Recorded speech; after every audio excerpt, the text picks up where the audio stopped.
This is Hidden Killers with Tony Bruschi. Here now, Tony Bruschi.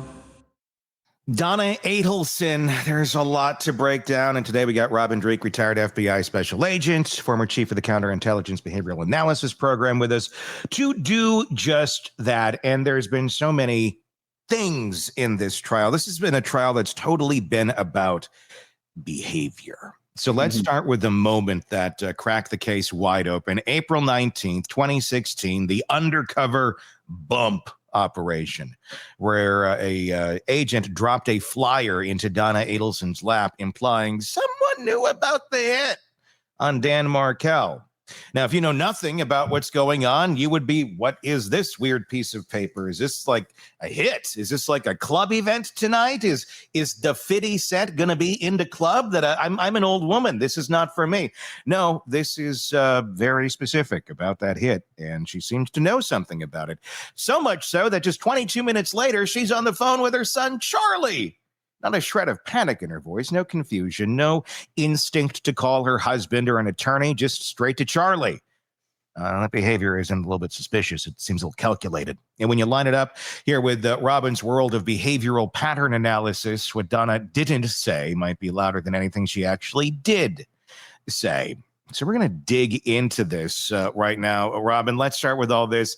What behavioral red flags go up for you when someone receives a threatening message and immediately makes a controlled, almost business-like call, not to law enforcement, but to the very family member that is implied to be part in this mini cabal of taking out the ex-son-in-law?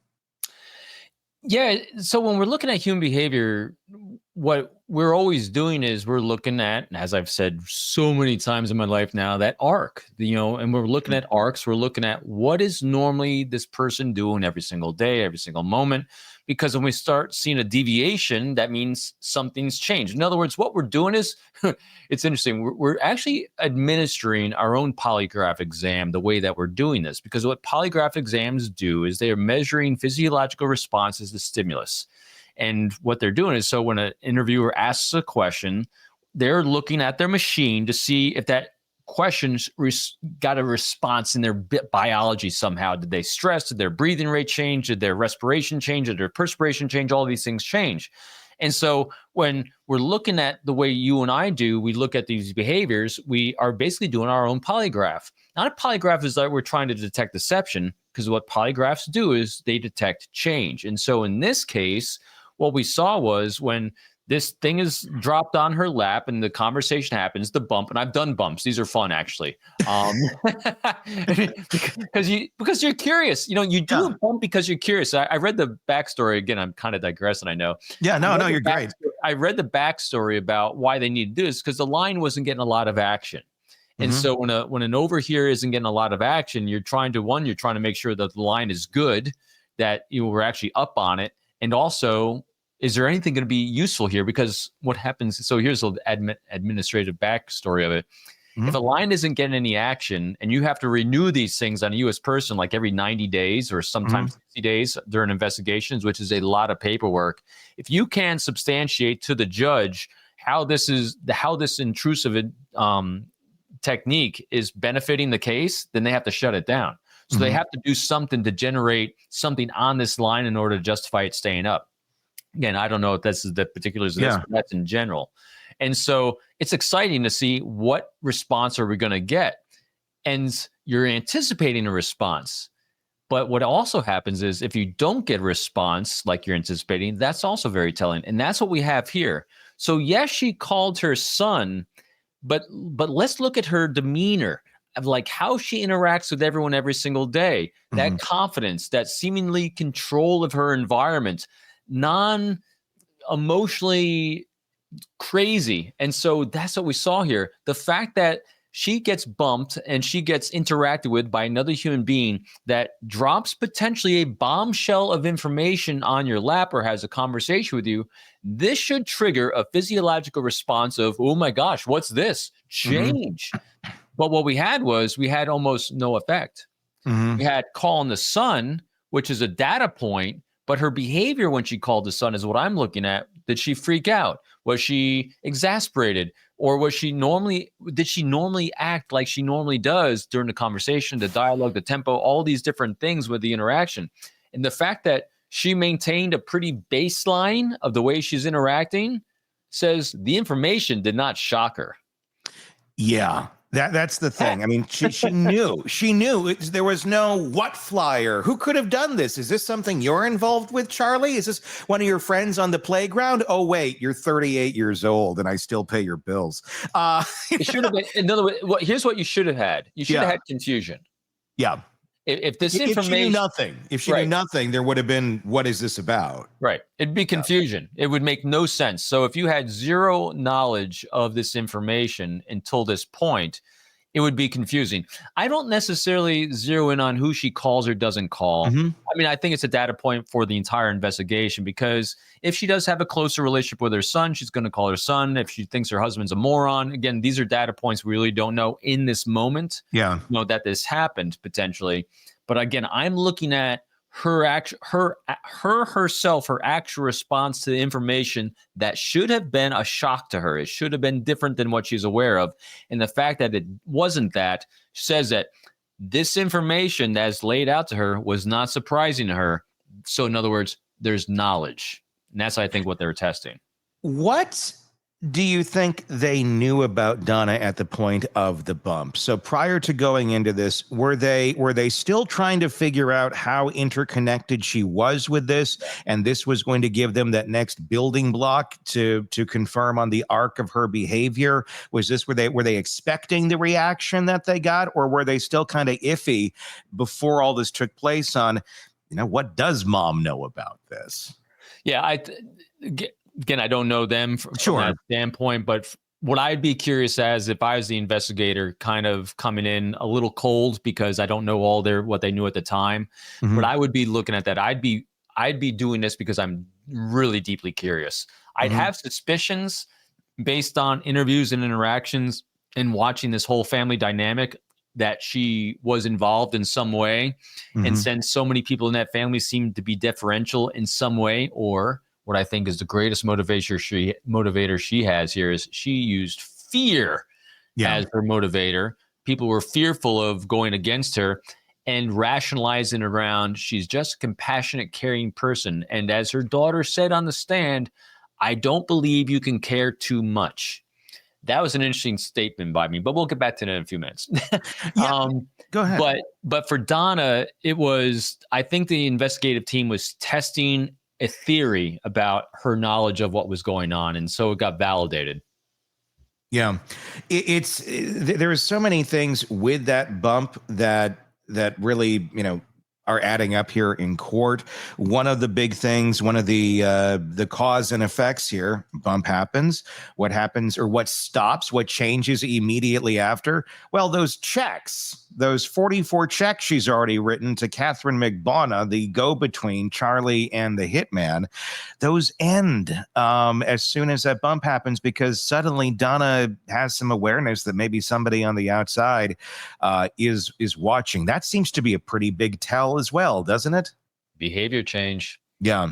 I mean, so again, you take an action to register and record what behavior changes take place, and then you try to understand what would cause that person to change that behavior. And so culpability, knowledge, all those things.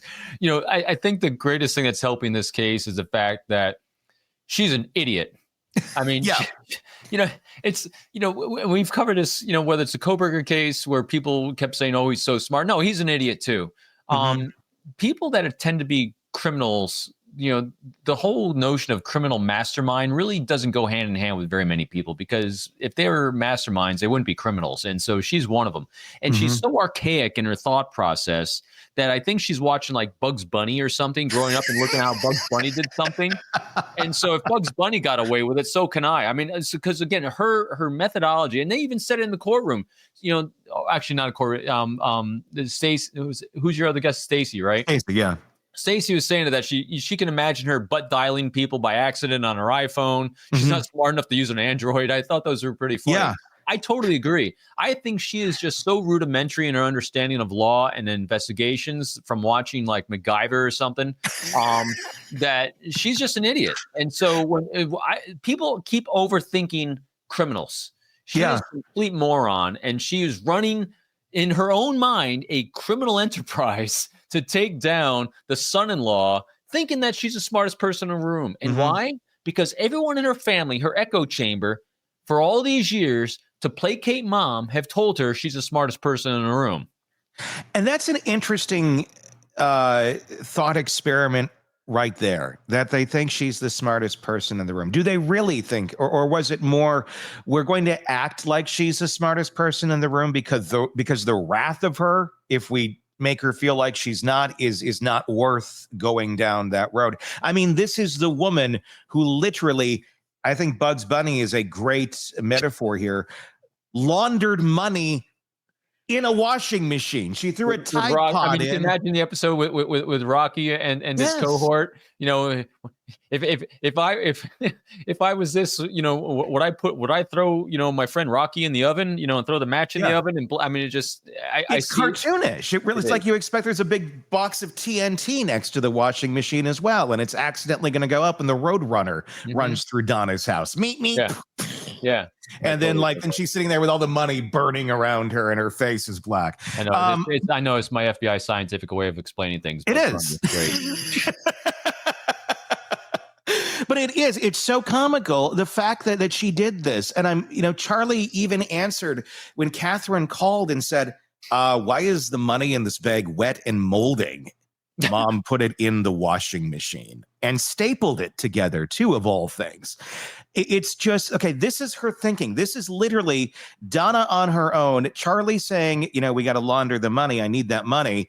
And she thinks her next step is to put it in there with some scent beads and press spin cycle.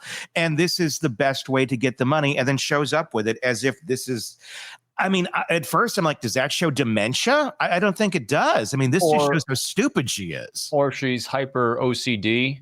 Yeah. And germaphobe. So again, guessing at why people do things, it's challenging. It fits a fun narrative. There is no doubt.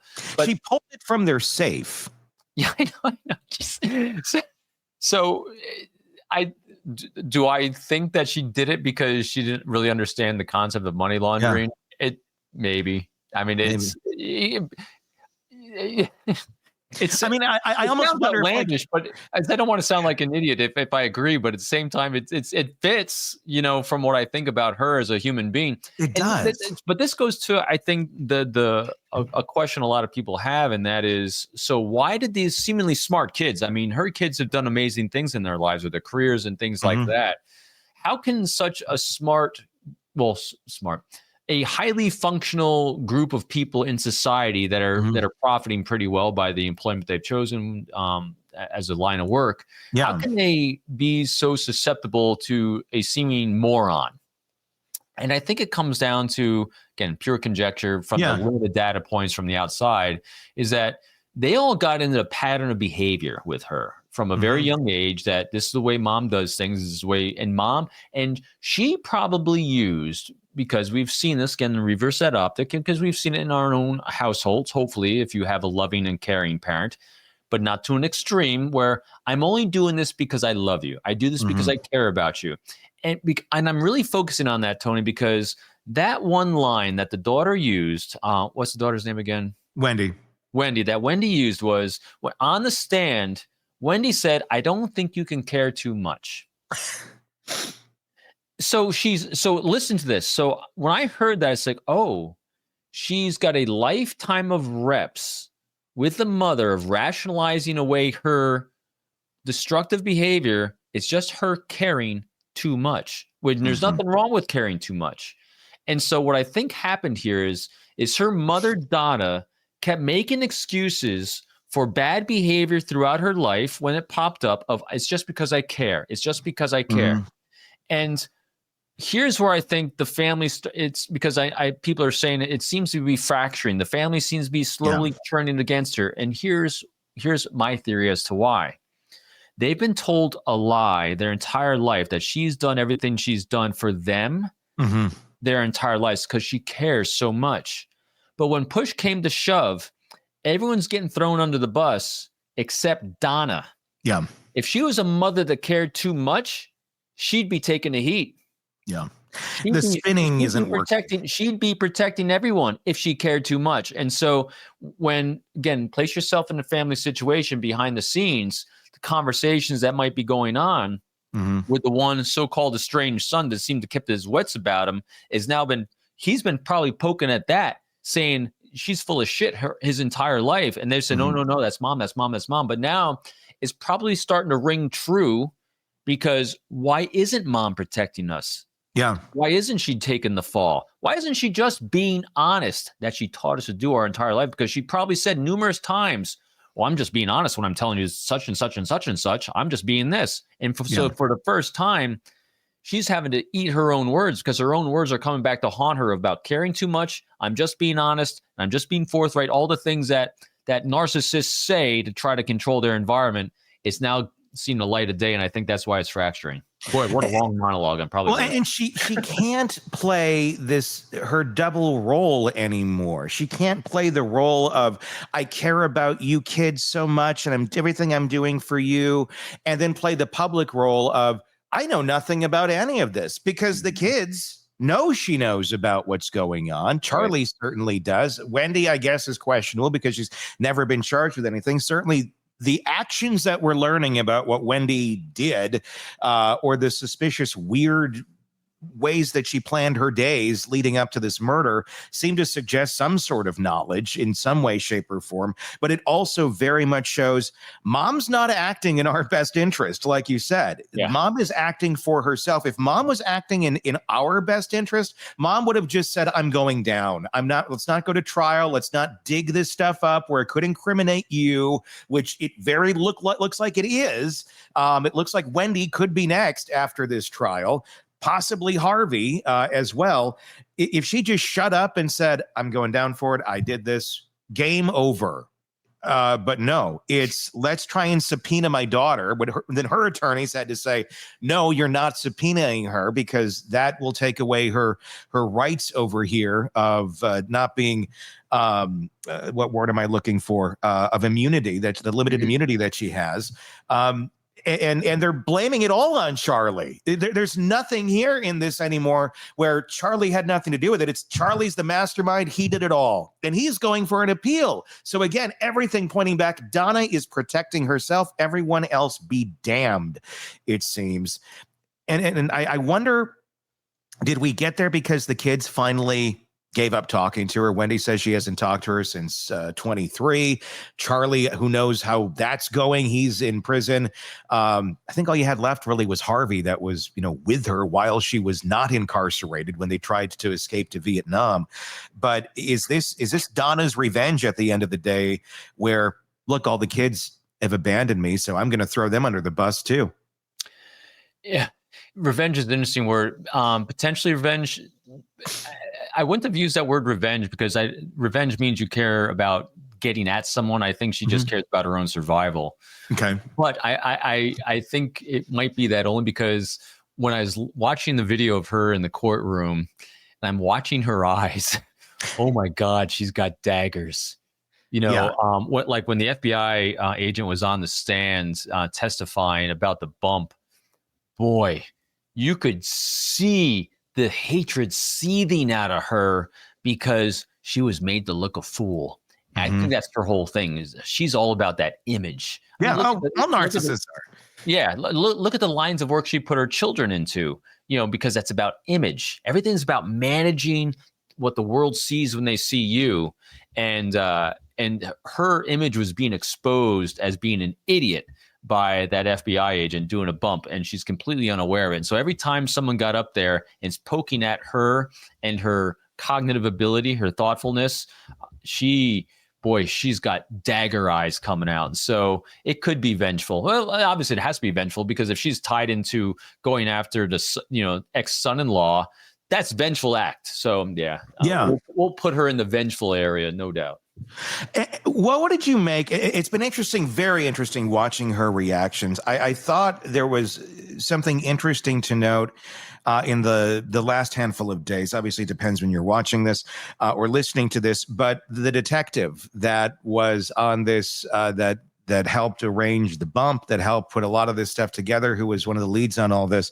He was up there testifying and just breaking down all of the inconsistencies in Donna's story, how the bump went, how she said this, how she said that, all the things that point to her having knowledge of what was going down. Right. Her demeanor in court, it was different than that of the family members. It was different than how she was acting when Wendy was up there, when Robert was up there, when pretty much anybody else was up there, when the authority figure was up there delivering the dishes. She was acting like it was too hard to keep her eyes open. It was just, she was going to fall asleep. I found that interesting because just from experience with narcissists in life, whenever push comes to shove and the spotlight is shining on you directly and you can't get away from it. And she can't. She's sitting in a courtroom in a chair. Everything is going right at her. They tend to get sick. They tend to be tired. They tend to be ill. They flee. They get out of the situation because it's kryptonite that's coming at them. And in real time, we were watching Donna, I feel, doing that, becoming mentally disconnected in that courtroom because I don't think she could process the information that was coming at her, that somebody had called her bluff.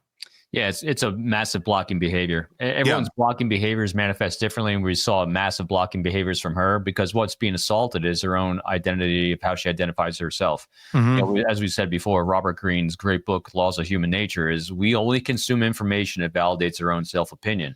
If someone starts assaulting the opinion we have of ourselves, our beliefs, our systems, and everything in life, we start shutting down. We start withdrawing. We start negating it. We start battling it. And so all she's been facing the entire time is her entire system of her echo chamber is falling down. That's also why the children are having a hard time coming around this as well, is that their understanding of the world and how it operated with her and her role in it, that was their self-opinion of who they were as children, who they were as a family. And so it's hard to break those things down. And so the eldest son is the loving critic, and her behavior itself is what started shattering that image. I mean, can you imagine? So here's a fun thought experiment. If she had owned any part of her role in what happened and was up there on the stand taking culpability for any aspect of this, you'd see family members rallying around her.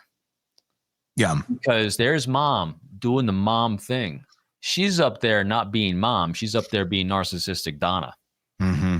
And I think that kind of shocked them. I agree. There's a lot of code language in here that her doppelganger attorney, I'm sure, is going to try and argue of saying, oh, well, it was just that. The birthday gift, planning on Harvey's birthday.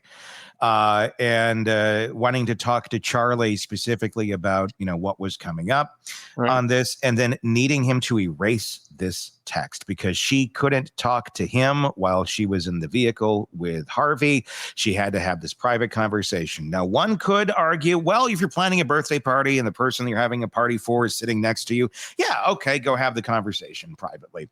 But obviously it seemed a little more iffy than that, considering when Harvey did have his birthday, there was a line given to him from one of them saying, oh, and by the way, the birthday gift is you're going to get your grandkids back soon.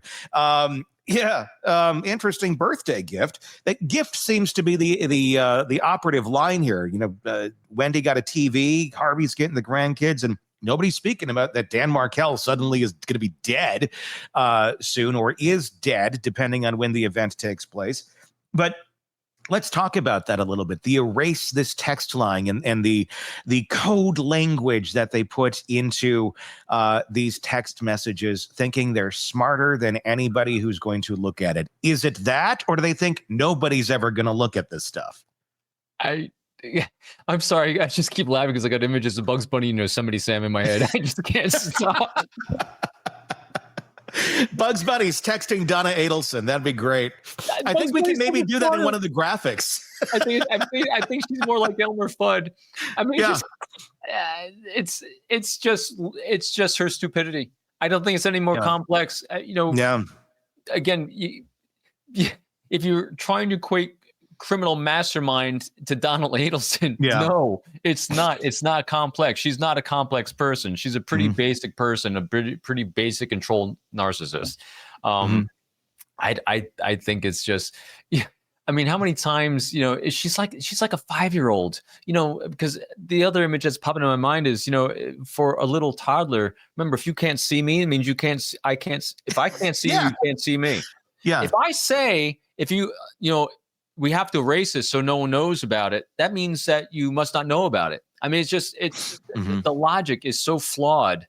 And also, until you've experienced and have done a deep dive on what investigators actually do, you kind of live in disbelief that that's actually what they do. You see it in the movies that they'll do these things and find out this information. But who's really going to pay attention? It's me. So I think there's a lot of disbelief going on in her own mind of what the reality of this is.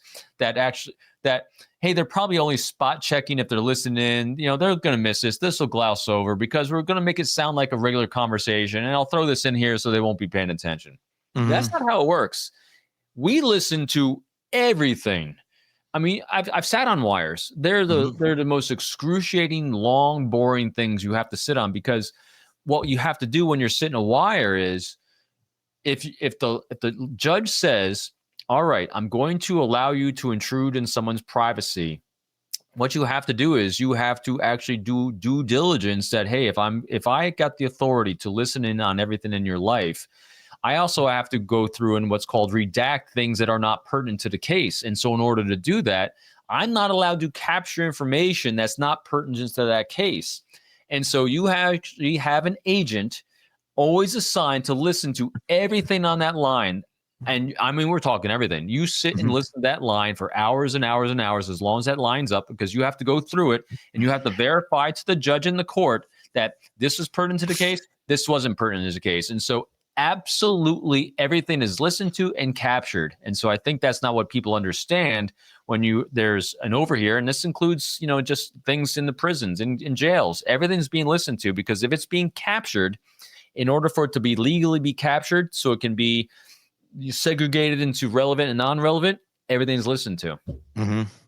And she seemed to be clueless about that, even after Charlie was in prison. I mean, the prison phone calls are questionable. Those are coming into play. I mean, think about it. I mean, you and I get to talk about things that go on behind the scenes of what actually goes on, but not a lot of people see. I mean, do you ever see that on Criminal Minds, that actually you got an agent sitting in a room by himself, for 24 hours a day, working shifts just to listen to a line that says nothing 90% of the time, only to get like 5 seconds of this kind of stuff. So that's exactly what goes on behind the scenes. Sure. I mean, I guess, we deal with it every day. So we hear it, we know how this stuff functions.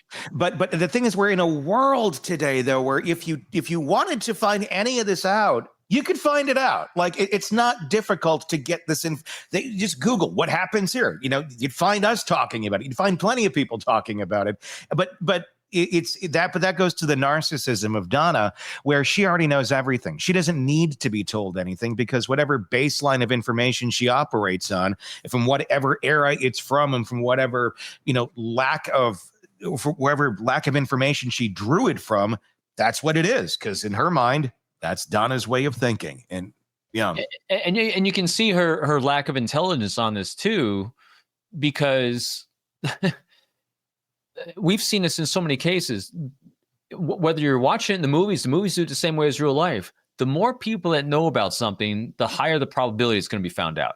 And she blew that completely out of the water right from the get-go. Involved way too many people. I mean, so using intermediaries, multiple intermediaries, ways you're going to pay checks, multiple. I mean, it's not even just one payment. We're talking multiple payments. So like every time you take one action is one more chance for someone to discover it. That's just common sense. which she completely lacks. She has zero common sense. I think she heard about the ability to take someone out and said, I know this better than I've ever seen in any movie. I know it better than anything I could ever research because I'm Donna. And you all are idiots. I got this figured out. Let me do it my way. And boom.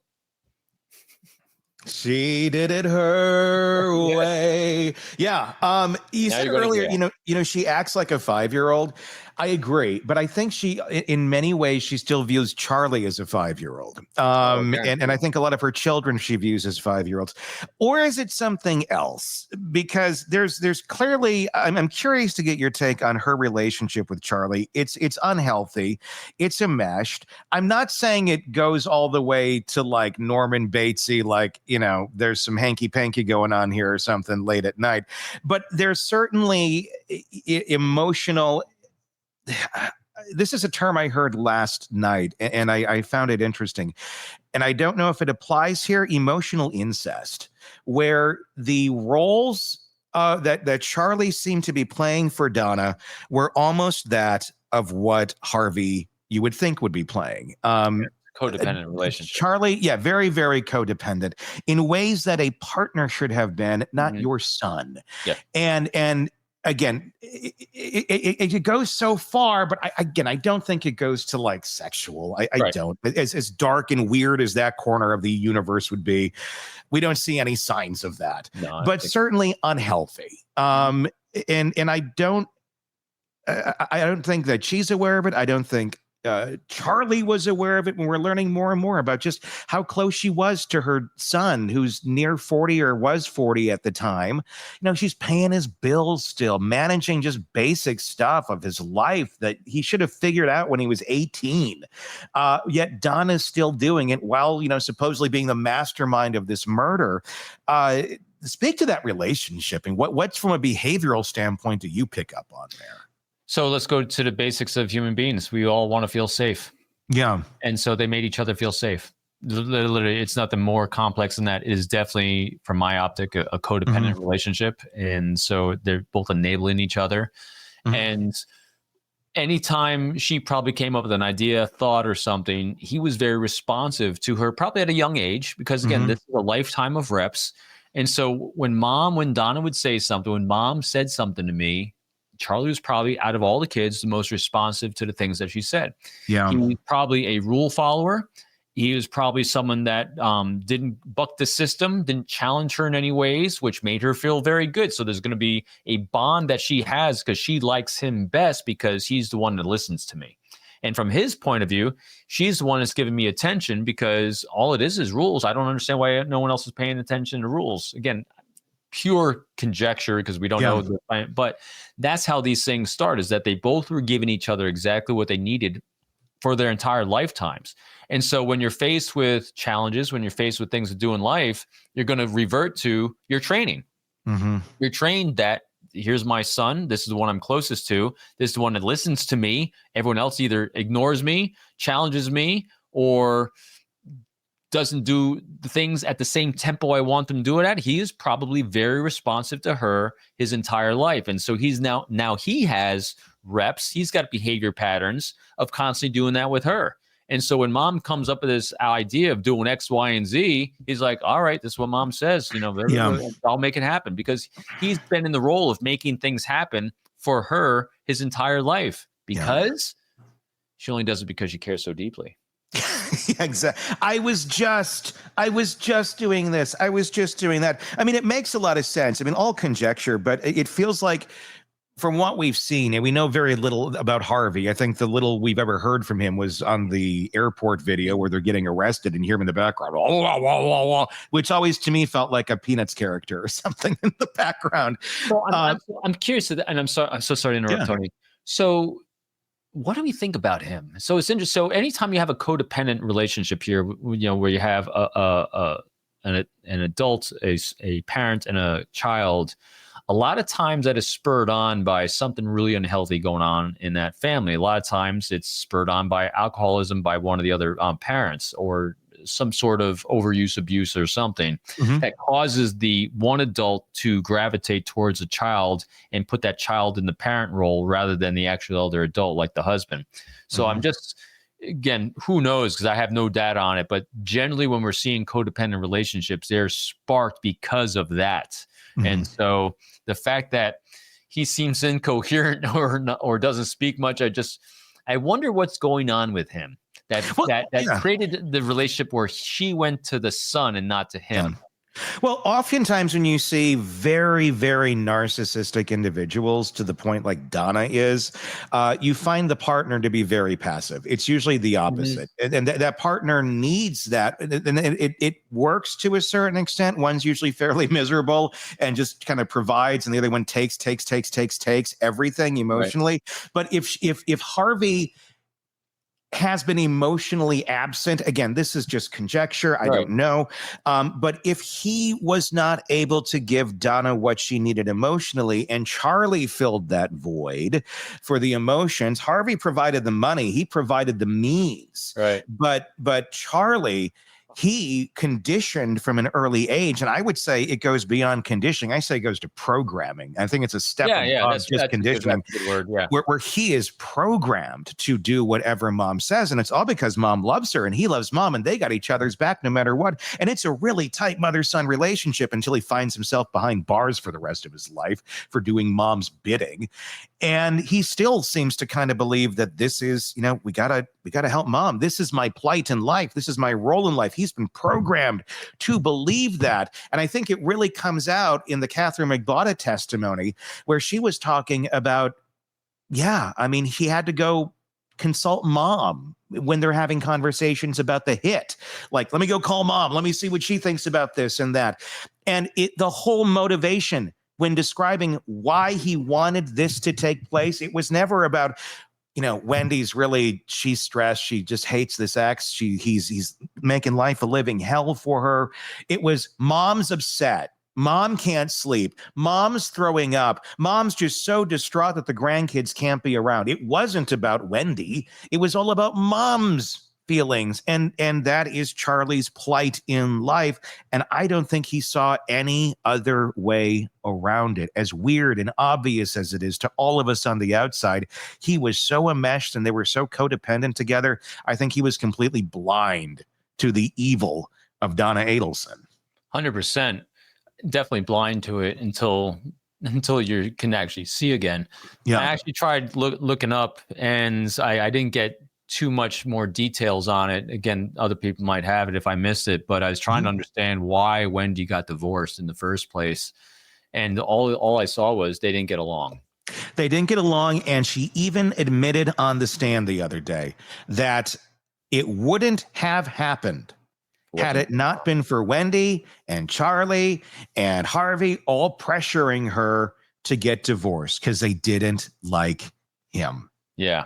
So that then goes, because that was my theory. I was trying to look for proof of it. It's there, yeah. And so the whole thing continually stems around. So if everyone keeps going back, so again, when we're looking at patterns of behavior, and this is what I was looking at when I was looking at this case, if every single event throughout this family's arc, the family's arc now, keeps going back to her, to her. What does she think? What does mom believe? Everything keeps going back for approval, confirmation, whatever it is.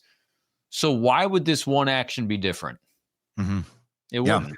It just doesn't make any sense. And it shows that she really did try to exhaust all the options here. She tried to bribe them with $1 million. Yep. And then when that didn't work, it was, let's go after the emotional end of things. Let's go after the psychological end of things. And she literally talks about having the kids baptized. These are kids being raised as Jews. Danny was a Jewish man, and raising them that way. And Wendy was okay with it. It was fine. It's what they agreed to as mother and father, which is the only two that matter in the equation. Donna's opinion does not matter, but Donna seemed to think her opinion trumped everybody else. So they're being raised, in the Jewish faith. Nothing wrong with that. That's fine. But Donna hated that. Donna goes up to as Hitler. Donna goes all the way to suggesting dressing them up as Hitler Youth and sending them a picture. What does that say about the lengths this woman is willing to go to to offend, to piss off, to do what, I don't know what her goal is in that, but it ended up with Dan Markel going to a court saying, it's not appropriate for this woman to be around my children anymore. And then that seemed to be the catalyst that after that move, we were no longer talking about dressing the kids as Hitler Youth or getting them baptized in the Christian faith. It was, let's find a hitman, it seemed. Yeah, it was an arc. It was, I mean, tell me it's not the most obvious escalation arc of violence. I mean, it fits that pattern. Mm-hmm. You know, then you always throw on the conjecture hat here too. So I wonder who else, you know, dodged a bullet by this case coming to light, because if she hated someone else and she did it once, the likelihood of doing it again is high. Well, what was very surprising from Wendy's testimony was that boyfriend that she had for a short period of time who testified and said the weirdest phone call after they had broken up. Wendy calls and wants to know where he's going to be, what route he's traveling that day, where he's going to be at this point in time. And those specific points and times and locations all coincided with the murder, as if there was this like last minute thought of, oh, let's say it's your ex-boyfriend. He must be jealous, out to kill your ex-husband. And this, I could just see Donna having a light bulb moment, very cartoon-like, while she's sipping on boxed white Zin, going, oh, wait, this is it. We're just going to blame this boyfriend. We got a fall guy. He's our fall guy. It makes total sense. I saw it on Dateline once. It's always the ex. And that just all the kids going along. Okay. Yeah, and call him, honey. See what his plans are. And it makes you wonder, did Wendy know why she was asking him those questions? Or did Donna just say, call him and ask him these questions? I want to know. Yeah, you know, I don't know. You know, it's interesting. Does she have a lifetime of reps of knowing how to be compliant, and that's the only thing she knows? That she from a young age just learned never to challenge what mom thought? I'd say that's a hard yes. Yeah, because think about it. It's like every time, it's like everyone keeps saying, did she know? Doesn't she know? You know, well, how come she wouldn't have some curiosity? Well, if you've been bred to never be curious and never ask questions, then is she culpable? You know, because again, so I think with Wendy, we are seeing an arc in her behavior of just not being curious when things were odd. And so, you know, I know it's 50-50 what everyone's thinking on it, but I think you're exactly right. It's so different to us on the outside looking on. This is any case. It's like, how would you think this way in all these? Like, why would you do that?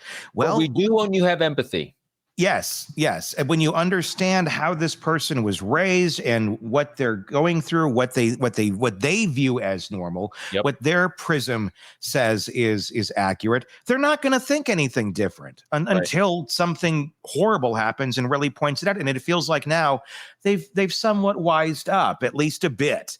Wendy still seems to be holding a bit of something there. And it may just be self-preservation of, I don't want to say anything more that's going to get me in trouble. Or is she still defending Donna? I don't know the answer to that completely. I think she's still fearful. Yeah. I mean, I think the testimony of her older brother, and again, family means a lot. So, you know, here's what we do know. Family means a lot to them all. Yeah. Everyone's opinion in family meant a lot and still means a lot. And then if all of a sudden you have one family member that's now being incongruent with taking care of each other, which is the mother who's not taking care of anyone anymore, it starts having that fracture. It's probably extremely sad for her as well. At the same time, she has reps of constantly supporting the mother and also fear, because the reason why, whether she's aware of it or not, our greatest motivator is fear. Yeah. And that's what do you think Donna wasn't using fear as a motivator in life? And she used psychological fear, the fear of me not approving of you, the fear of me chastising you, the fear of the silent treatment I'm going to give you if you don't do what I say. You know, the fear of me saying that I no longer care about you because you know, so all these things that she said, you cannot care too much. And the reality is, even if that person that you're fearing no longer holds the power, if that's been programmed into you, conditioned into you for the last 40 some years of your life, it's not going away. It's still there. Your body, your brain is still going to react that way. You have to be the one that breaks that open and says, it's not there anymore. And even then, that's going to take years to break down, if ever. it's such a visceral reaction because that's all you know. And that's how you're going to operate. I give a lot of grace to them going through this as they're making their transition out of this, because that's not easy. I mean, you are literally having your own self-image of what you thought about the world, what you thought about yourself, what you thought about your mother being shattered and kind of redefined. In other words, you're living a lie, her lie. And so facing that in a courtroom with the entire world to see cannot be easy. At the same time, you were I wouldn't say a willing, you were a bystander in some capacity of your ex-husband getting bumped off, who knows if you actually would have divorced had it not been for your mother. Yeah. And what did you know of it? I mean, I still question what Wendy knew. I do wonder if she knew something was going to happen that day, but something could mean anything. Something could mean, we're going to go confront him. We're going to go, and not necessarily death, but maybe he's going to go get beat up. Maybe he's going to be pressured. We're going to do something to change his mind. So Donna gets what she wants. And I'm wondering if Wendy thought, well, they're going to do something and I'm not going to, no matter what I say, they're going to do it, but I don't think they're going to go that far. And then she finds out they went that far. I mean, she was the first to admit it in the questioning when she got pulled in that day. Do you think your family is capable of doing this? And it was like, maybe. Who, Charlie? I mean, she went right to it immediately. So I do wonder about that. But at the end of the day, even when we break down all of this with all of these people, the psychology of this whole family, what is going to matter here is what the jury thinks. And one of the biggest tells in that courtroom is not necessarily the testimony of the kids or the detectives. It's Donna Adelson. And she is supposedly going to testify. She may have already by the time you watch this. I don't know. But before we even talk about that, because we don't know if what that will look like, I'm sure it will be a very balanced, accurate thing that's going to clear everything up. And we're going to feel, we all misunderstood that woman. Let's let her go. And let's go have an espresso after court and laugh about it. No, it's not going to end that way. What is going to happen is they're going to take that information and they're going to weigh it with her reactions. And her reactions in court have been very interesting, to say the least. We've talked about it a little bit, but what do you think the jury has been gleaning off of Donna's seemingly inability to hold back how she feels about every person that walks in front of her? Yeah, chaos. I mean, that's a chaos brain to me. I mean, she's all over the place. To me, she struck me as someone who's trying to be what she thinks she's supposed to be and doesn't know what that's supposed to be is.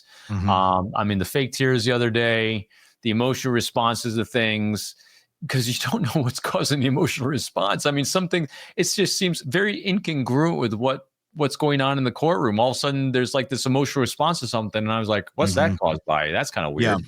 I mean, because that's what everyone keeps seeing probably from the jury's standpoint is that was weird. What I'm curious about what she does on the stand when she testifies, which is, again, it's always fun watching someone who thinks they know more than anyone else testify. I think it's going to be a great show. That's going to be like some popcorn. Here's where she has a very unique opportunity. I don't think there's any saving herself in this. I'll be interested to see if she tries to save her daughter. Yeah. And it wouldn't take her saying, I'm culpable, I knew about all this, but I'll be interested to see if she actually says, I got this relationship with my kids, and to my downfall, I've always, like you said, I've always viewed my kids as my 5-year-old little kids. I've just never had grown beyond that. So, rightly or wrongly, I've never shared anything of my personal life with my daughter because of X, Y, and Z. In other words, it'll be interesting to see if she goes out of her way, not to defend herself, but maybe to segregate them from it. Or is she not gonna? Now, I don't think she's gonna do that. But I think her testimony is actually gonna potentially double down the family coming at her. This is the woman who put cash in the washing machine. Do you think she's capable of being out there and trying to save her daughter? Or do you think she's going to go out there and let's say that that's her intent, but she ends up incriminating her more. That seems more likely of like, I'm going to go out there. I'm not going to do anything to harm Wendy. And she just ends up saying something that totally incriminates Wendy. And then Wendy ends up behind bars. And Donna was like, I was just trying to. And, well, guess who else is now serving a Elmer prison J. sentence? Fudd. Yeah, thanks to Elmer J. Adelson. Yep. The mansion and the yacht. It is a train wreck. Robin Dreeke, retired FBI special agent, chief of the counterintelligence behavioral analysis program, and author of this book. It's his latest one, Unbreakable Alliances. Get it wherever you buy books or audiobooks. You narrated it. It's very good. Your story time to me quite often. Yes. Anyway. Check all of that out and let us know your thoughts in the comment section wherever you're watching this. If you're watching us on YouTube, press subscribe there. If you're listening to us on the podcast platforms, do press subscribe and do check us out on YouTube. Just search Hidden Killers with Tony Bruschi. You'll find us there and you can let us know your thoughts. Until next time, for all of us here, I'm Tony Bruschi. We will talk again real soon. Want more on this case and others? Then press subscribe now and don't miss a moment of true crime coverage from Tony Bruschi and the Hidden Killers podcast.